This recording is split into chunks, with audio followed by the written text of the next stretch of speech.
How beautiful is that? That we have this beautiful tool and vessel that is the body 24/7 that brings us joy just by moving it.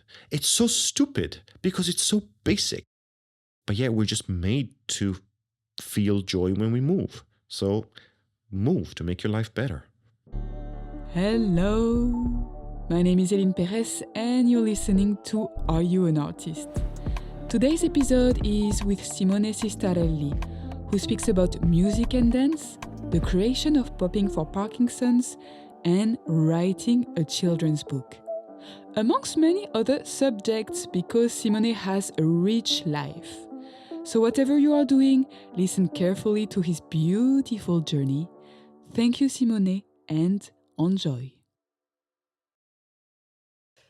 Great. Thank you for being here. My pleasure.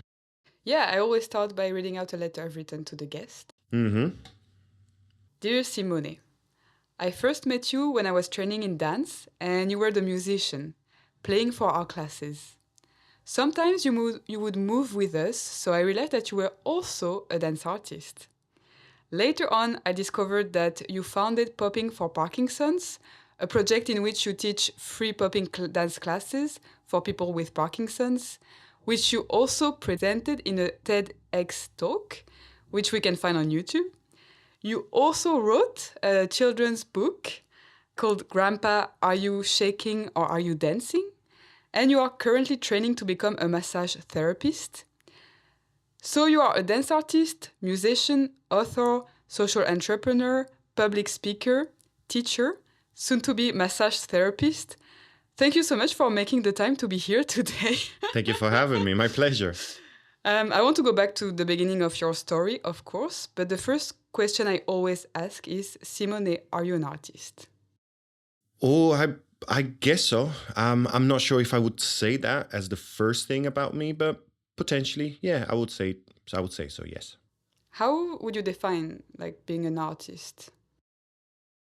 Well, it's about being within the arts world in a way that in which you contribute to the arts. That's probably the way I would say it. So I guess as a dancer / dance teacher, I could be considered as a dance artist because I contribute to the dance field and dance world, which is part of the arts world. So yeah, that's the way I would think of it. Mm-hmm. And how did it start for you? I discovered a little bit through the TEDx talk.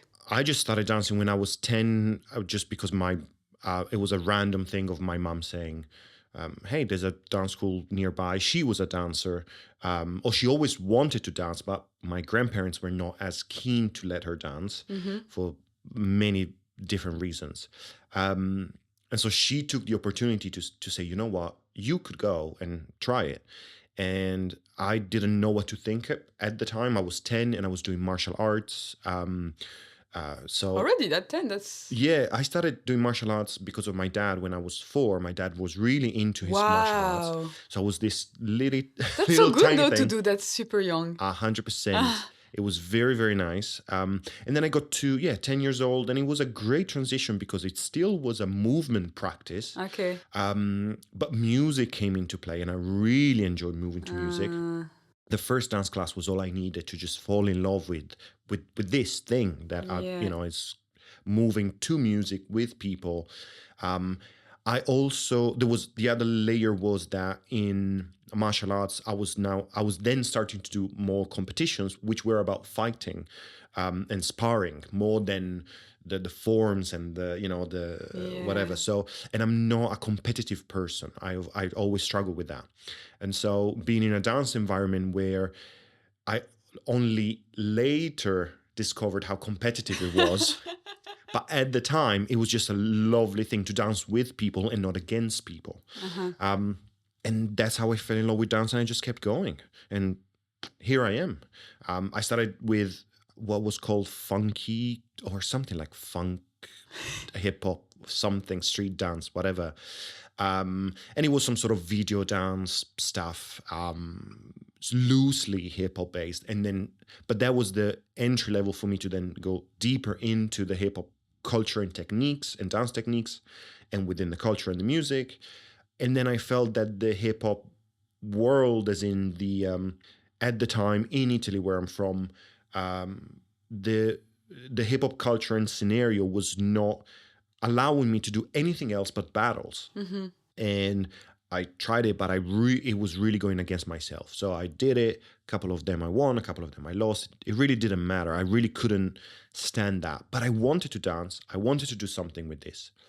And that's how then I started doing other dance styles, because I just wanted to move, but not in such a competitive field, if you wish. Yeah. And that's how I discovered sort of a little bit of jazz and lyrical, then contemporary, a bit of ballet, just extra, just because. And then I just wanted to dance. So all I did was I applied to different dance schools post high school. So I finished my high school. And the last year I applied for all the sorts of universities and conservatoires. And Laban was the one that I felt was the most appropriate for me at the time. Okay. I could have gone to Leeds, I could have gone to Rotterdam, but Laban was the one that I felt the most connected with in terms of the class that they offered, the audition process and all of that. And were you attracted to London also? Or that's And just... London, absolutely, because obviously English, I was already speaking English because of all sorts of reasons. So English was I had that in my pocket, so I didn't have to worry about that. Obviously, going to Rotterdam would have also meant learning a new language again. Yeah. So, all sorts of layers to that. And London, I wasn't really a London boy. Or I never grew up with the dream of London necessarily, but it's always, it's a great town. It's a great city. There's loads of pros and cons, but it sounded really good. And so luckily I was able to do that. I got in, and luckily my parents were supportive. And so I started the journey. And then I just kept going from there. Did a BA in contemporary dance, and then started to figure out what I wanted to do. I quite quickly discovered that performing was not necessarily the life that I thought it was.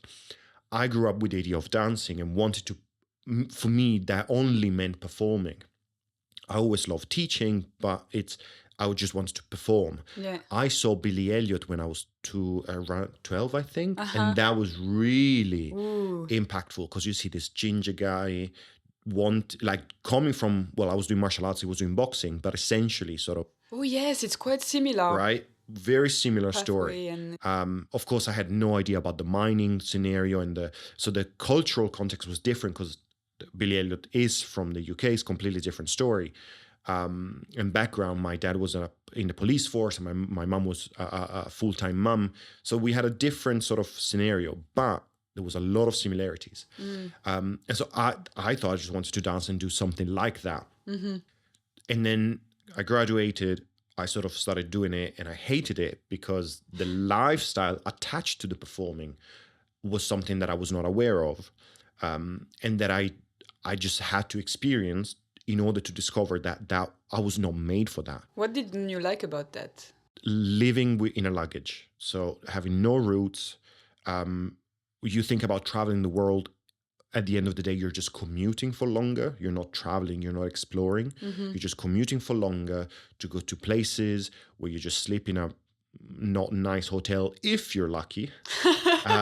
Otherwise, you just crash on people's sofas and stuff like that.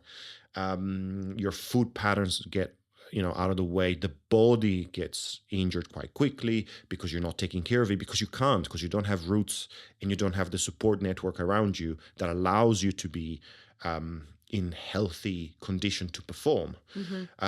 And the actual time actually performing was not worth all the other hours that were going into it. They were great. Most of the things I did, I really enjoyed performing, and the working group that I had in terms of like colleagues and things like that, that was nice. But everything else around it was just not meant for me. I was not meant for that, and that was not meant for me. So, and the audition process on top of that was also a huge issue with the competition and with the toxicity of the dance industry that is just everywhere on so many levels, says the white straight cis guy. Yeah. So if it's hard for me with all the privilege that I have, so I acknowledge that. And yeah, I just couldn't do it. Luckily, the love for dance and the love for music just allowed me to find other ways to And then. when did you start the music? Was it along the way? And Yes, while I was studying, actually I started doing production and even rapping when I was 15, 16. It's not online, thank God it's not, because it's rubbish. But those were my first experiences buying the microphone and trying to figure out things and whatever. And then as soon as I graduated from Laban, I needed a job in between auditions and in between performing gigs. Yeah. And what I really wanted to do was stay within the field and not have to work in a cafe or a pub if I didn't have to. Yeah. And so the only thing that I could do at the time, of course, I could have taught Italian as a language. Of course, I could have done other things, but it just made complete sense for me to work out the music side of it for the dance class. So that's how I became an accompanist, because it was a great job that with loads of flexibility, that I could just go and play for a dance class, stay within the dance environment and within the dance class environment, enrich my practice as a dancer as well, and offer music that I felt was better to make you move, because part of the training was also discovering the role of the accompanist, which I had no clue existed before even arriving in London. Yes, me neither. When I saw there was a musician for the classes, I was like, We just don't have them in wow. Europe. Yeah. But if you're lucky, you get a pianist for ballet classes only in very big places and whatever. But I never had that. So for me, it was amazing because I discovered that there's a new role. And I thought, gosh, I love music. I love dance. I love music that makes me move. And I know what happens in a dance class. Let me just put everything together, figure out the technicalities of, the drum machine and whatever I can have, and bring it to class. And that's how I started. And it was amazing because I could still do what I love, just from a different point of view. My body was very happy about that compared to the performing and the touring, because that was destroying body-wise. So it was good for money, good for flexibility. I stay within the environment. And actually, that led me to working with people that I would have never worked as a performer. So I played for, I don't know, from Wayne McGregor to Akram Khan to, all sorts of Matthew Bourne, plus institutions, Laban the Place and Rambert and this and that, like loads and loads of different places. And you must learn so much from that. 100%, both from a musician standpoint, but also from a dancer standpoint, because I have access to classes and to teachers and to methods and whatever that I would have never been able to access as a dancer, because I'm not as good, and most of the times I'm not even within the styles that they do and the techniques that they do. So I genuinely would have never arrived at in those sort of studios and places. So for that, I'm very grateful. And I just keep that as a great pub gig, if you wish, because that, is a great thing that I do, that I really enjoy doing. And it gives me a lot of flexibility within everything else that I'm curious about. But this is just to sort of give a sense of how I managed to stay here in London. That's the reality. Everything else then sort of was part of this journey. Whilst I am here, and trying to figure it out in this town. Wow. That's such a nice story. And then popping for Parkinson's started in 2015, right? That's right. So my granddad had Parkinson's, and it was always in the back of my head, and loads of things came together. After graduating, I really wanted to do something within the hip-hop that was not battles. And London was actually a good place to do that, because the scene was completely, well, maybe not completely different, but different enough from the Italian scene, where it was only about battles. Here I could create something that was hip-hop based, but not battle-based, which fitted much better the way I approach movement and dance and hip hop as a culture and as a dance and all of that. And I've always been interested to share something that I love with people that might benefit from it the most. Yeah. I've always been a win-win kind of guy. Like, if we can do something where everyone wins, that's the ultimate goal. Yeah. I don't want to do something hating it. I want to do something that I love. People can enjoy it and benefit from it. That's amazing. Like, how can you not do things like this? Whatever it is, right? And so it just made sense. And that was a phenomenal moment. In a stupid way, if you wish, the idea, the first initial idea was, I've been training my whole life to shake to the beat, which is popping. I essentially contract the muscles and shake to the beat to create the effect of watching music. So I physicalize music through the contraction of my muscles. People with Parkinson's shake without the beat because of their condition. It's much deeper than that. It's not as easy, but let's stay to surface level for now. Yeah. So basically they're doing something naturally that I've been training my whole life to do. So if I could just have someone with Parkinson's shake and record a video and overdub it with some popping music, it fits amazingly. It's it's as stupid, right? Yeah. It's almost like a stupid meme that you could create, right? Yeah. But actually then that really worked. And that was the root of hip hop in the first place. In hip hop, the people that sort of created it, let's put it that way, they had fuck all because of their social and cultural condition at the time. They were turning the shit they were into the gold to get them out of the shit. Essentially. Wow. Pardon my French, but that's what it was. Yeah. Grandmaster Flash, the Message, sings Broken Glass everywhere. It literally tells you the story and paints a picture of the streets completely broken in the Bronx in the 70s because of all sorts of issues within the US, within African American culture and all of that, which, there's a lot there. But essentially, something negative, they transformed that through an art form into something positive that got them out of that system. And that's hip hop essentially. And so by doing this thing with popping and Parkinson's, it was exactly the same. So it really felt very, very natural to do it, and it felt very authentic to do it because I always believed in this idea of trying to turn a negative into a positive. So people with Parkinson's were shaking, and they could, instead of seeing that as a tremor and as a symptom of a disease, they could turn that into the superpower that is dancing and popping specifically. Yeah. I have one of the people that actually came to class once, one of the students from New York where I taught different workshops.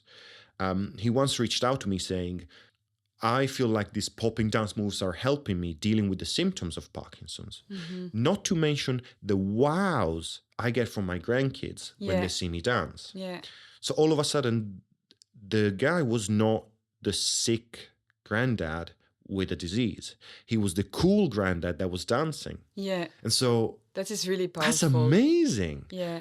Can we measure it scientifically? No. Does it matter? Not really. Yeah. The impact is huge. So I just had to do it. It was a win-win situation. I was doing something that I loved. They benefited from it. We got to do it. So we just literally self-funded this for the beginning, hired a room. I approached... When you say we... me and SLYPN, which is the South London Younger Parkinson's Network, which is the group of people with Parkinson's in South London that was already existing before my activity. And they were just doing coffee meetings and stuff like that, just as a support network for people with Parkinson's. And it's younger people, so that fitted better with popping because that's more of a recent, if you wish, dance style compared to ballet, which ballet for Parkinson's was already existing and other companies were already doing it. But most people, especially the younger people with Parkinson's, found that very boring and very slow, and they didn't enjoy it as much. Yeah. So they needed something that they could relate to. And these people grew up with listening to Michael Jackson more than Elvis or classical music. Yeah, I didn't know that Michael Jackson's style was pop, like popping. Exactly. He was one of a great popping student. So the moonwalk that we know is actually a popping step called the backslide that everyone then called the moonwalk for the media issue, whatever. But this just gives you a picture in your head of what it is, the robotic movement. And a lot of popping creators were actually within Michael Jackson's music videos and things like that. So we know what popping is because everyone has seen it. They just don't know that that is what's called popping. Mm-hmm. But everyone has seen in their life people doing popping essentially. Yeah. So that's how it started. I approached them to say, I have this idea. Are you happy to try it? What's the worst that can happen? The worst case scenario is we do a dance class and that's it. So you move. So that's great because movement is always an antidote to loads of things in life. Yeah. So movement is great. So the worst thing that can happen is you move for an hour, which is good. So literally we have nothing to lose and everything to gain. We hired a room and I taught the class and they enjoyed so much that we haven't stopped since. So it's been, this September is going to be my 10th academic year of teaching this. Crazy. And even through the pandemic, we went online straight away. Have you taught your grandfather? My grandfather passed away when I was 10, so I didn't have the chance to share with see this. that. Oh wow. No, that is that's a challenging. Weirdly, that's challenging because he was a lawyer. So on one hand, he really inspired me on many levels because Parkinson's did not dictate what he was. He was the lawyer. He was honest. He was a great husband to my grandma. He was like, those were the things that were important when I think about my granddad. Parkinson's was not the main thing, even though he had severe Parkinson's, especially towards the end of his life. But he never allowed Parkinson's to become the thing that characterized him. So in that sense, it was amazing. On the other hand, of course, my granddad didn't really allow my mum to dance when she was a teenager and young adult. Wow, yeah. Because it's a different generation and all sorts of layers about that. But so it's a weird relationship that I have. So it was helpful and instrumental on many levels, but at the same time, I wonder if he would have enjoyed it because he might have not been up to dance to Michael Jackson. Mm-hmm. He probably would have preferred dancing to classical music because he was more of a classical music opera fan more than pop music. But does it matter? Yeah. I'm not sure. Yeah. So this idea has been going on for 10 years. We went online through the pandemic, and that allowed actually me to reach people that I would have never reached. Mm-hmm. Before the pandemic, I started to travel quite a bit. I went to Germany, Italy. I went to New York several times to teach, which was amazing to teach in the birthplace of hip hop. And within the center that first created Dance for Parkinson's as a field 20 years ago, more or less, which is the Mark Morris Dance Centre. And I had the David Leventhal, the artistic director of Dance for PD, coming to take my classes both in London and New York. So it was a huge honor for me. That's one of the highlights of my career, for sure. So that was amazing. Obviously, the pandemic hit and then we went online, but that allowed me to reach people that I would have never reached just because it's one of me and loads of other people, right? The crazy thing now is that I'm teaching people that are based in California, for example. And that's the weirdest thing because popping was originated in California in the 70s and 80s. Wow. So you the Italian man who lives in London. The Italian man in London teaches a California dance style to people in California now. They could just literally open their door and have it on their doorstep, most likely. Yeah. Even culturally, it's much more part of their cultural daily life. And yet they come to me. So it was, it's just amazing. It's just one of those things that you could never think of it. Mm-hmm. And it's a phenomenal natural consequence of things that happen. And again, was the pandemic good? Absolutely not. But I always, within the hip hop philosophy and religion, sometimes it gets, but let's say philosophy and culture, you always try to get the negative. You're not trying to escape it. You're trying to actually tackle it and go through it and say, okay, how can I turn this negative through an art form and through an expressive media into something that gets me out of it? That's essentially the point. So the pandemic was very tough on several levels. However, it allowed me to open the online classes, which now reach many more people that I would have never reached. Another thing is people with Parkinson's might have limited energy because of their disease and condition. So they might use all of the energy to actually come to the physical class and then be knackered and not be able to dance because they used all their energy just to come to the venue. Yeah. Being online allows them to actually use that energy for dancing because they don't have to, let's say, waste it on commuting. Yeah. So people that don't have a lot of energy because of Parkinson's really benefit from the online classes, for example. Yeah. Sure, they're And not maybe as good. so they can feel a bit more comfortable to 100%. do it, and they don't feel in as the exposed. living room. Yeah. Absolutely. There's so many layers to this that are really positive. Yeah. Sure, an online class is not as beneficial to an in-person class. Yeah. I mean, this is kind of obvious even on many different things, like meeting people online is good, but in real person, it's a completely different thing. But it's still better to meet than not meet. Yeah. It's still better to move online or through an online class than not move at all. Yeah. So that definitely has been a real highlight of my career up to now.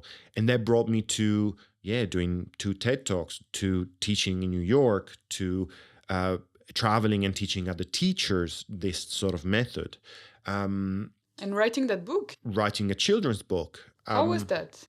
That was a really good experience. I found that all I did was, what would I have needed as a kid to understand Parkinson's as a kid without making it sound extremely dark and sad and traumatic, because the disease is not nice. I'm not trying to, sugarcoat something that is whatever, but it is what it is.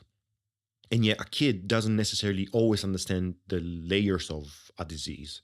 So what can a kid have as a tool to understand what Parkinson's is? And also, the other thing that was really pressing on my mind was, I grew up in an environment, even though my parents were supportive, the people around me were not really supportive about me being a dancer. I was always made fun of. People were not really supportive in that sense. It was culturally, it was a very different time. Yeah. The simple thing of being gay was an insult back then.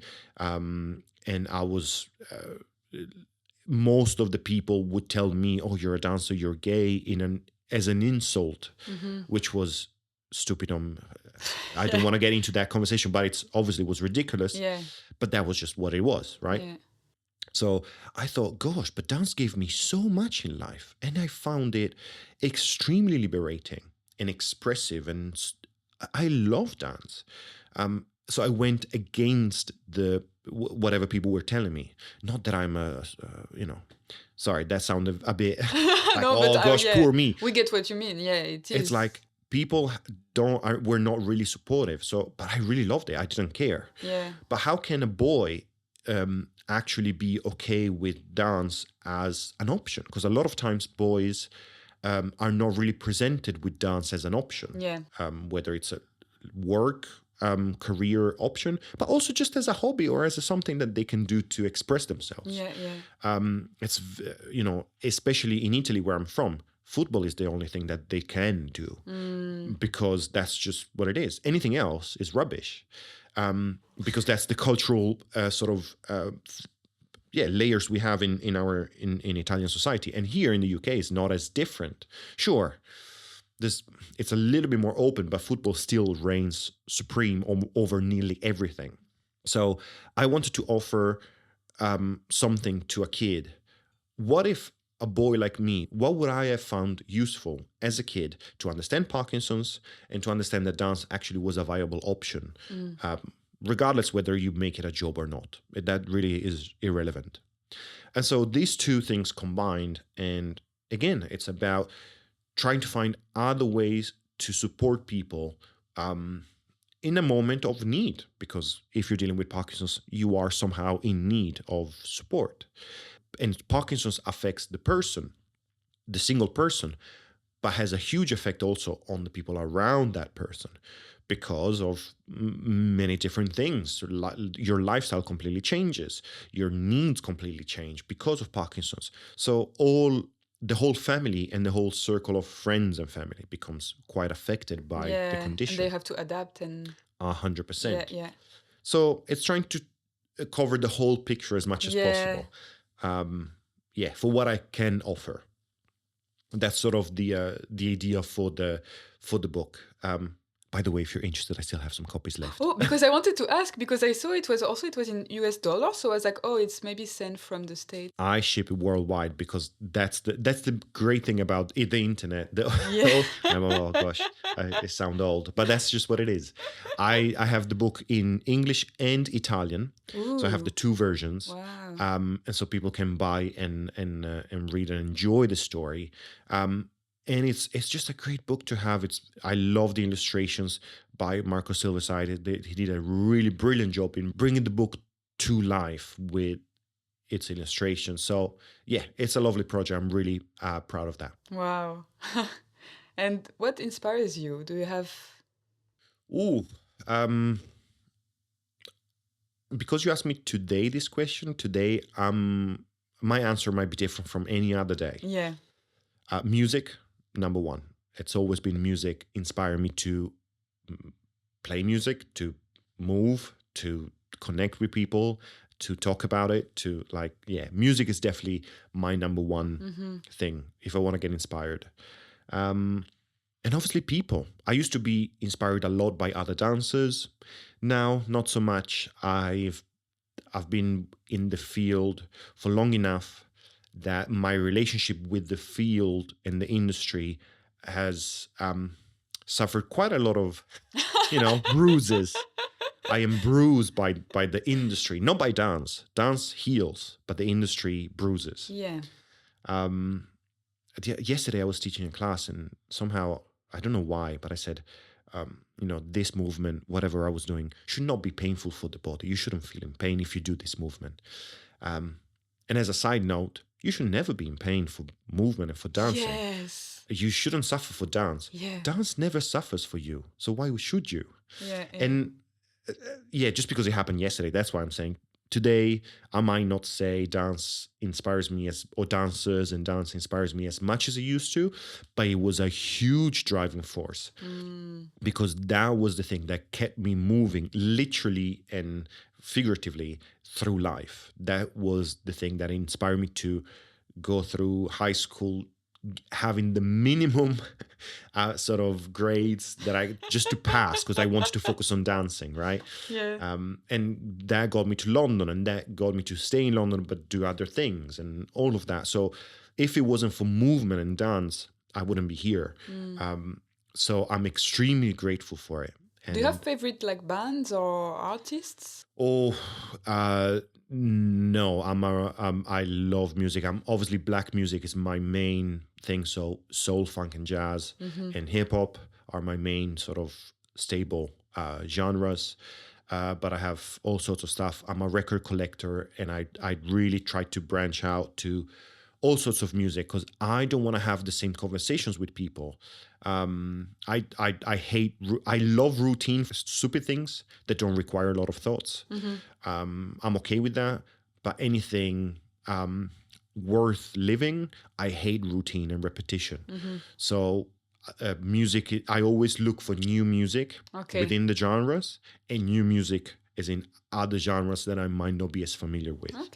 That is how I have different thoughts and different movement desires. So do you have a last discovery recommendation? Because I actually like to discover new music through That's people a great who come. Look, I'm going to give you the last Spotify. The last 3 records that I bought. This is, let's see. What I genuinely don't know. Oh, give me a second. Let me find out because I buy lots of records. That's great. So let me tell you the last 3 records that I bought, just to give you a sense of the of what it's in my radar of music. Okay, for example, right? The last 4 things that I added to my collection. One is called Energit, and it's a 1975 jazz rock fusion band with really ridiculously crazy passages, but also incredibly smooth and mellow, lovely nostalgic tones. Really recommended.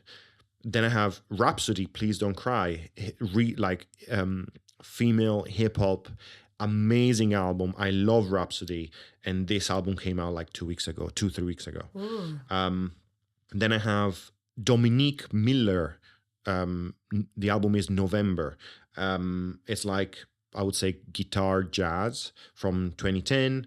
And then I have Kat Frankie, Bodies. This is an EP of this lady called Kat Frankie, which I'm thankful for my wife because she discovered them. And this Kat Frankie has a group called Bodies, and they have a all-female a cappella group. Really, really powerful stuff. You can find their stuff on YouTube. Oh, great. And they're touring now. I saw them, when me and my wife went to their gig in London a month ago, not even that, quite recently. Amazing, powerful stuff. But that is more, she comes from an alternative indie kind of genre, but this is a cappella, but it's just deep, lovely stuff. Just to give you a sense, the other day I found the Teethe album, which is Teethe, very underground, very stoner, indie, lo-fi kind of thing. I just tried to get stuff from everywhere. All periods and 100%, because that allows me to think, to have different thoughts. Yeah. I don't want to say the same things over and over again. I don't want to think the same things over and over again. So I'm always on the lookout for new things. Coming from a hip hop culture and background, for example, I look at breaking as the perfect example of that. If you look at breaking in the 80s, it's everything that they do then it became basic steps that we teach now to people. The evolution between the 80s and now, it's huge. So that's why I don't really like ballet, for example, as a thing. Because it's so traditional. It's always the same story. Always the same stories, always the same people, always the same ways of telling the same stories. Yeah. So I already have an issue with always saying the same story. But let alone that, how do you tell that story can be more important than what story you tell. But if you always use the same language for the same story over and over again, I find that extremely daunting. If I could, hell for me would be that. Yeah, I think it's very dangerous also because people get into the same mindset all the time and they can't open up then when things change around, and when people who are hiding things also start to be I want to change things. There's no, it's about the novelty for sure, but it's not novelty for the novelty's sake. It's not about always finding the latest trend and the latest new thing. That's not the point. Or to be hip and cool. I really don't give a shit about that. I really don't care. I care that I want to find other points of view. Yeah. Because maybe I could have a better way of expressing myself that I just don't know yet. So by listening to new things, by watching new things, it allows me to think, oh, what if I did that? Would that be better? Or how would that feel in my body, in my brain, to think that way and to move that way or to play that way? Most of the times, it confirms what I already do. So I might not do that. I might try it, see, I don't feel as comfortable or as, it doesn't stick with me. It doesn't feel as authentic. It was great to try, but I'll still come back home. And sometimes you're like, oh shit, that was so good. Actually, I might move towards that direction because I find that much more satisfying than just being home in what I know.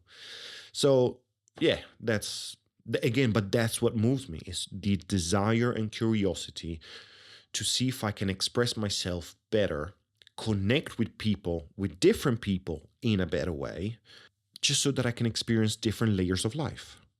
It sounds much deeper than what it is, but it's just very, very But practical. yeah. And as a human being, what are you scared about? Oh, losing people that I care. That's probably the that's the only thing. I don't care about stuff, actual like stuff. Sure, I'm a collector, but I'm not. I You can lose it. It wouldn't. if I lose it, I cry. And then next day I'm fine. Yeah, not being able to move, not being able to express myself, and losing people around me that I care for. Anything else, I can kind of deal with it. I guess, hope. Yeah, I think I have quite a thick skin for stuff. It affects me, but usually I'm pretty decent at dealing with things. Again, thanks to dance and thanks to the idea of I'm in this scenario, what to do. And the imagination that dance requires to be in a position of the what if. What if I move this way? What if I need to tell that story?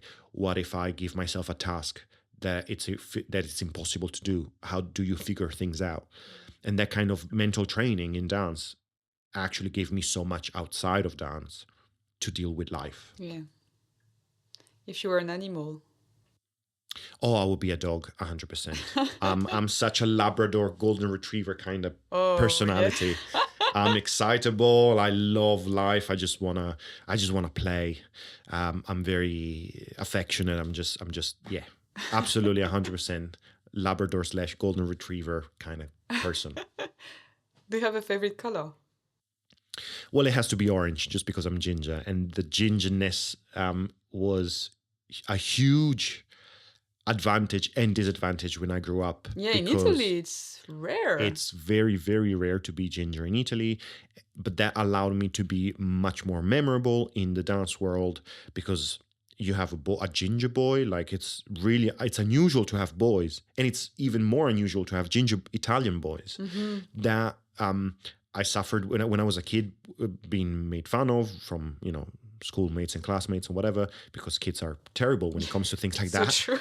But I was able to then use it to my favor and to my advantage. So orange has to be the one. What makes you happy? Oh, me and my wife have this saying between us that only love counts. Loads of things can make me happy, but only love counts. So happiness actually comes from the fact that I know I'm loving and I'm loved. That's what makes me the happiest. Sure, honestly, all the things that I achieved, I really didn't need to achieve. They were great and I'm thankful for them, but they were not the driving force. I didn't do things because I wanted to get to a certain career stage or achieve certain things. Yeah. Otherwise, you wouldn't have done what you did. Like popping for Parkinson's, everything. You don't know how. Exactly. Like 2 TED Talks, amazing. How did experience. that happen? Like, did people call you? Or? Yeah, they reached out from Italy, actually from my own town. I didn't know the guys, but they found me somehow. They reached out. That's how I got in. Same thing for the one that I did here in the UK. But I didn't do things to be to do a TED Talk. Yeah. I just did things because I wanted to do that, and the TED Talk was a beautiful consequence. And also a beautiful way to share it more. 100%. It's a great platform, in terms of public speaking. It's possibly the platform. So. And did you do public speaking before, or was that your first real experience? Because it probably was I did a couple of things. Yes, okay.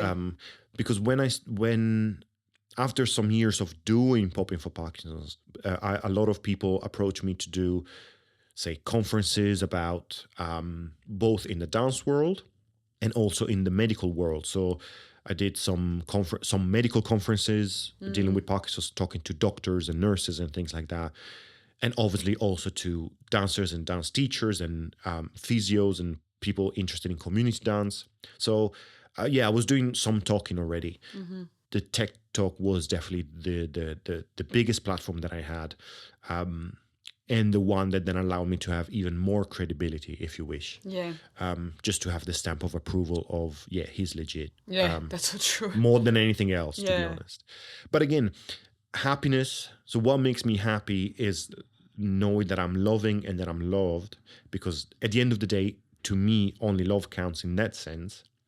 And everything else is just a happy, most of the times, happy consequence of that starting point and driving force. And do you feel like you know yourself very well now? I'm not the kind of I'm not as introspective as I think I am. I feel like I'm relatively aware of my position, my role, my privilege, and my abilities to support myself and the people around me. A lot of times, I guess I always like to discover more sides about myself, but that I really don't do it thinking that way. So exploring what's other than me allows me to then Yeah. go back home and reflect and confirm some of my desires and my characteristics, and or challenge them to move on and become a better, what I think is better person. And it's always a trial and error scenario where you don't always get it right for sure. However, having said that, now that I'm training to become a soft tissue massage therapist, I realize the amount of information and awareness that I have about myself that people that are not dance trained are extremely lacking. So from just the simple idea of proprioception, of knowing where your body is in space in relationship to yourself, the space and people. Oh yes, that's the what you said about the right-left thing. It's huge. Yeah, you're right. You mentioned this. The amount of people that if you tell them raise your left leg, they look at their hands and do the L, lift their index and thumb fingers on both sides to make sure that they have the left side correct, is incredible. So the we are so detached from our bodies in today's society that it's just ridiculous. You have to read You literally have to read your own hands to make sure that you know which one is crazy. left and which one is right. What's crazy about that for me is not that for that sake. If you're not aware of yourself in that sense, it doesn't matter. Is it important? I think it's extremely important, but it doesn't matter to some degree. The two things that I think are extremely worrisome about this is, one, you have no relationship to society if you don't have proprioception, because you don't know how to relate and react to people around you. That's a huge deficit for your own sake and for society's sake, because you only think of yourself, but you're not even aware of yourself. So that is also a huge thing. The next thing, which I think is even more serious, is the lack of life that you experience because of the lack of awareness that you have. If I'm aware through touch, through senses, through connection in that way with myself, I'm able to experience life on a level that most people don't experience it in. So I think about touch, right? Dance training allows you to train touch with yourself and with other people and with the space around you. Normal people, as in non-dance trained people, don't have this luxury. But that means that their life, they're missing out on so much information of the world and of the people around themselves and about themselves just because they cannot read that input. I think about, gosh, when was the last time you hugged someone, and are you able to understand the emotional level, the feelings of it, the grounding of it? When was the last time you touched something or someone in a way that was either non-sexual and non-medical? Like, people don't have that kind of relationship with the world. I don't know how it is in Italy, but also in France we kiss to say hi. And here I was a bit shocked about, you really don't, or you do quick hug, but that's if you really know the person. Yes, Italy, the European Mediterranean culture are a little bit better with this idea of touch, sometimes even going with the even the weird things of non-consent, like Yeah.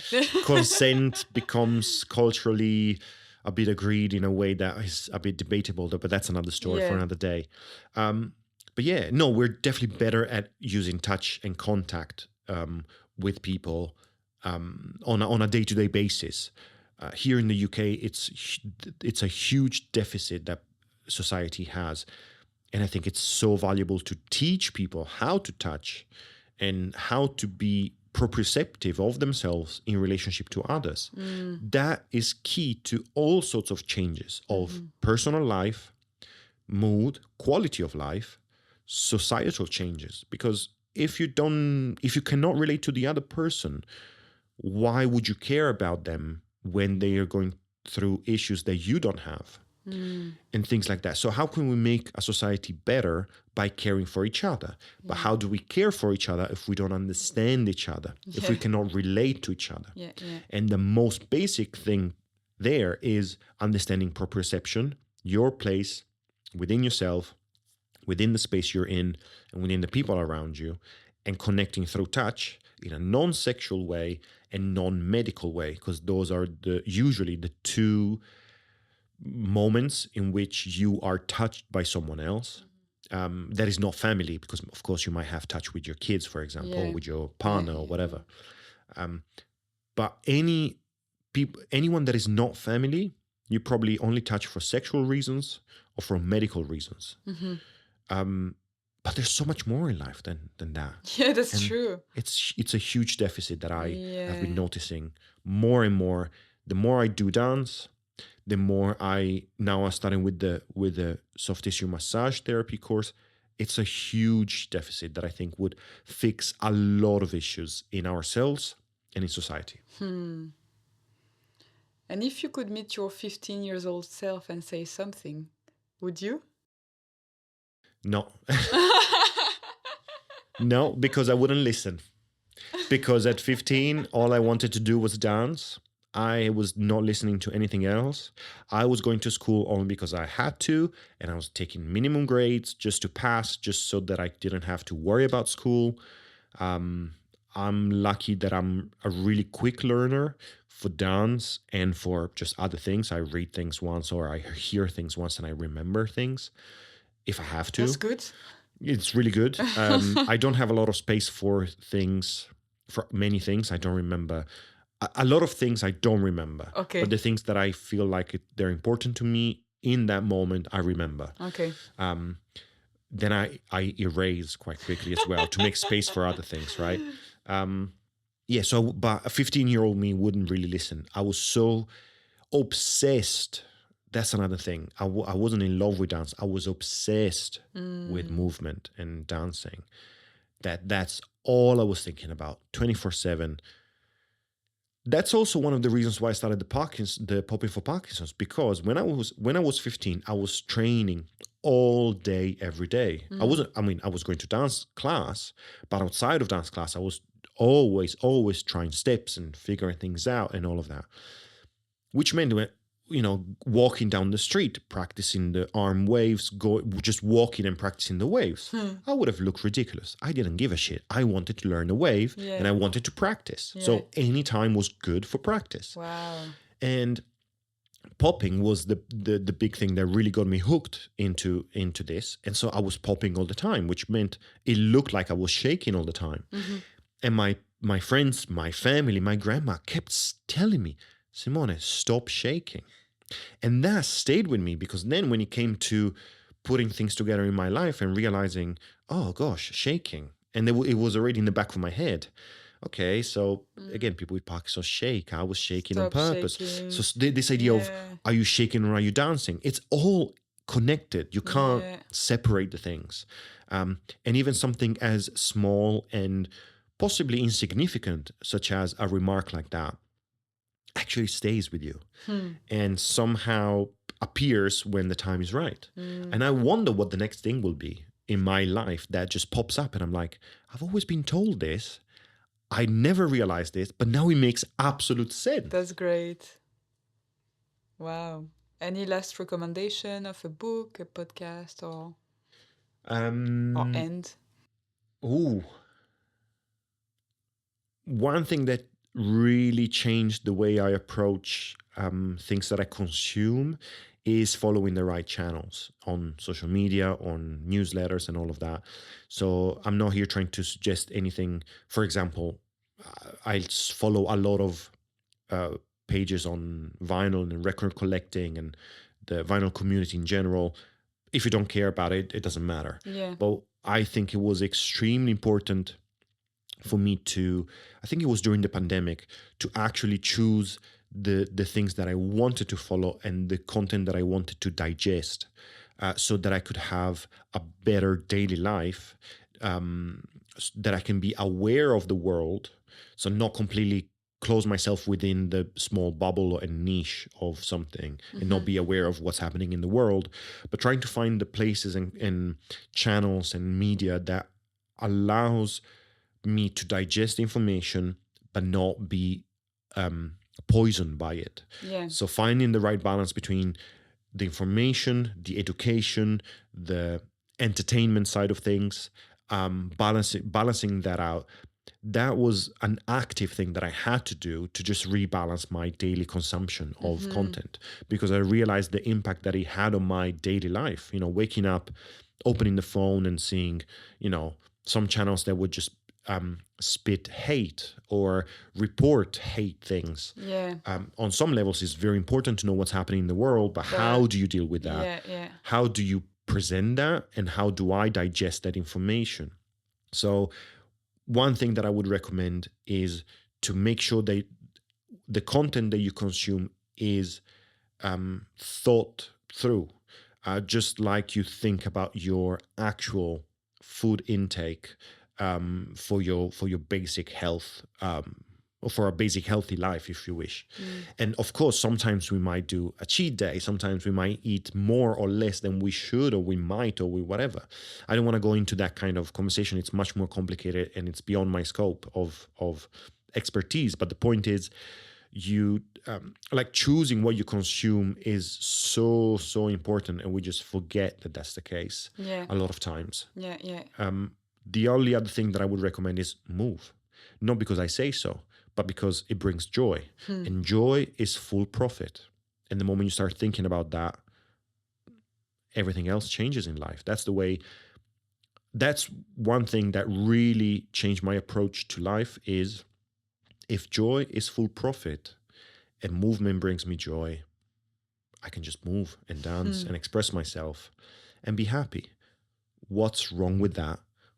There's no contraindications to that. There's no side effects. How beautiful is that? That we have this 24/7, this beautiful tool and vessel that is the body, 24/7, that brings us joy just by moving it. It's so stupid because it's so basic, and I can't get over the fact that it's beyond stupid how basic this is. But yeah, we're just made to feel joy when we move. So move to make your life better. Yeah, it's science. It's not me. Again, you don't have to trust me or believe in me. Try it. Try it. Move, dance, use movement for yourself to connect with people, and your life will be so much better. Oh gosh, I sound like one of those Instagram influencers that I hate. I can use that as an extract for the beginning of the podcast. Please do. Please do. Thank you so much, Simone. Thank you for having me. It was so nice to have you. If you enjoy this podcast, please give it a 5 stars on your favorite platform. It really supports me, and then I can interview all the artists of the world until I die. Merci!